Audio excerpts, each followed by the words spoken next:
what John can do is actually put in a template of a bigger fin with a stiffer flex. Here we go. John Florence now finding some barrel time. And he's not done on this wave. So a clean entry, so good at taking off under the lip, and what a way to finish. So trying to get rid of an 8.5 to put it again out of reach for Jacob Wilcox. Jacob's last wave, or previous ride I should say, came through at an 8.17, so he got out a combination. He did. Yeah, I didn't think it was going to go that high. So he was looking for a 9.9, but that might change. Yeah, I think yeah, that may change. And that allows him to ride a little bit shorter board and still feel positive. And see, right in there, takes off mid-face and just tucks right in.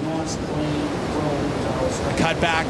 This is a lot of variety. And then look, this turn here, again, wide open, and pulls it off before the wave shuts down on him. He escapes. Another great ride for John Florence. Look at this, his technique. You know, just that mid-face drop, tucks right in.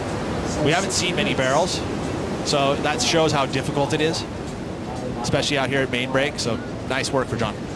Something that people don't often refer to with John is just how athletic he is. He's been working really hard, doing some pretty unique training, and it takes a lot of strength to deal with the kind of pressure and speed that comes in waves of this size.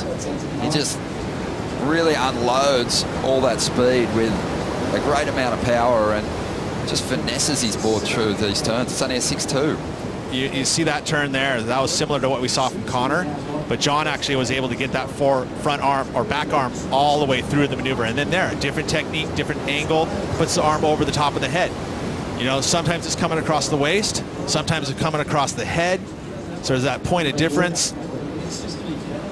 You know, when you pull it across the waist, that's a lot more G's for sure. Like, you're pushing harder on that. When it's over your head, you're kind of... Jordy Smith up against Jesse Mendez. And the way Jordy's been surfing lately, he might throw some nines at us as well. Here goes John once again, putting everything to that move, losing his back foot somehow, getting back on his board. Hey, he was on his butt. He didn't even use his hands. He literally hopped up off his glutes a little bit, but, oh man, this kid is a freak. So he loses it, again, just using all the speed he possibly can. Look at the section he does this on.